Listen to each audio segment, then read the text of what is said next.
It was a typical Saturday afternoon, the kind where the sun streamed through the curtains, casting warm patterns on the floor.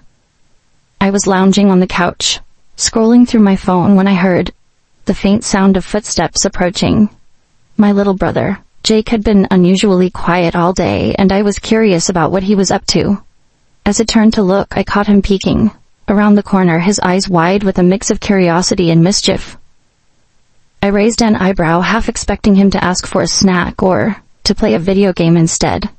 He stepped into the room, his gaze lingering on me in a way that made me feel a little uneasy. "Hey, what are you doing?" I asked, trying to keep my tone light. "Just watching you," he replied, a smirk creeping onto his face. I shrugged it off, thinking it was just his way of being playful. Little did I know this innocent moment would spiral into something I never anticipated as the afternoon wore on. I tried to focus on my phone, but I could feel Jake's eyes on me. It was as if he was studying me, and I couldn't shake the feeling that something was off. I glanced over at him and our eyes met. There was a strange intensity in his gaze that made my heart race. "Why are you looking at me like that?" I asked half-jokingly, just wondering what you're thinking about. He replied, his voice low. I felt a shiver run down my spine. It was a strange conversation, one that felt charged with an unspoken tension. Later that evening after dinner, I decided to take a shower. I locked the bathroom door, relishing the warm water skating over me. But as I stepped out, I heard a soft knock on the door. It was Jake. "Can I come in?" he asked, his voice barely above a whisper.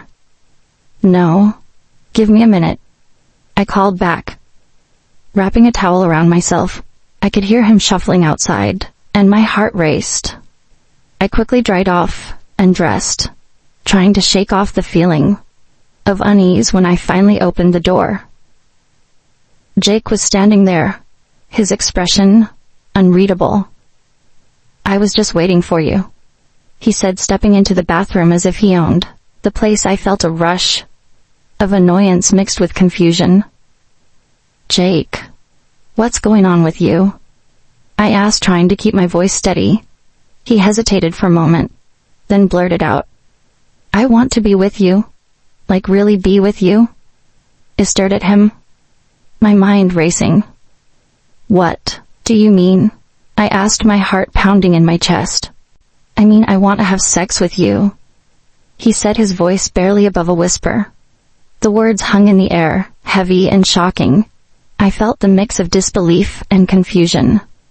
This was my little brother, the kid I had grown up with. How could he even think that? "Jake, that's not okay," I said firmly, trying to maintain my composure. "You can't just say things like that." But instead of backing down, he stepped closer, his eyes locked onto mine. "Why not? We're both adults. I know you feel it too." In that moment, I was torn. Part of me wanted to push him away, to remind him of the boundaries we had always respected, but another part of me was an intrigued, caught up in the thrill of the forbidden. I could feel the tension between us, electric and undeniable. "Jake, this is wrong," I said, my voice trembling. But as I looked into his eyes, I could see the desire burning within him. It was intoxicating, and I found myself questioning everything I thought I knew. "Just think about it," he said, softly stepping back slightly. "We could have something special, something no one else has to know about." I didn't know how to respond. My mind was racing, and I felt a whirlwind of emotions. I needed to escape the situation, to clear my head. "I need some time to think," I finally said, my voice shaky as I walked away. I could feel Jake's gaze on me, a mix of hope and frustration. I knew this moment would change everything between us, and I wasn't sure if I was ready for that. In the days that followed, I found myself replaying that moment over and over. In my mind, the tension lingered, and I could feel the weight of Jake's words pressing down on me. I tried to act normal, but every glance, every interaction felt charged with an unspoken understanding. One evening, as I sat in my room. I received a text from Jake. Can we talk? I really need to explain what I meant. My heart raced at the thought of facing him again, but I knew I couldn't avoid it forever. I agreed to meet him in the living room when I walked in. He was already there, pacing nervously. I didn't mean to make you uncomfortable.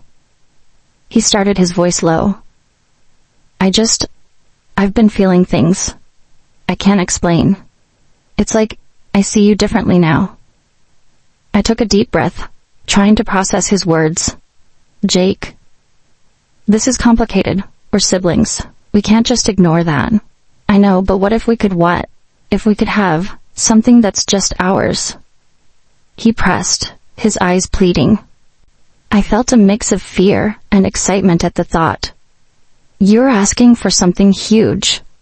What if it ruins everything? Or what if it makes everything better?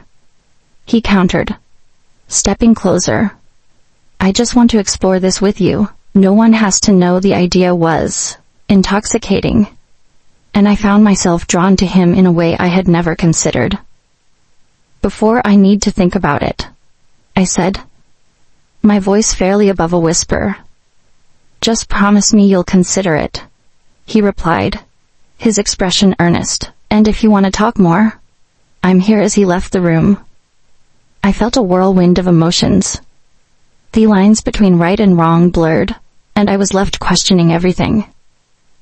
Thought I knew about love, desire, and family.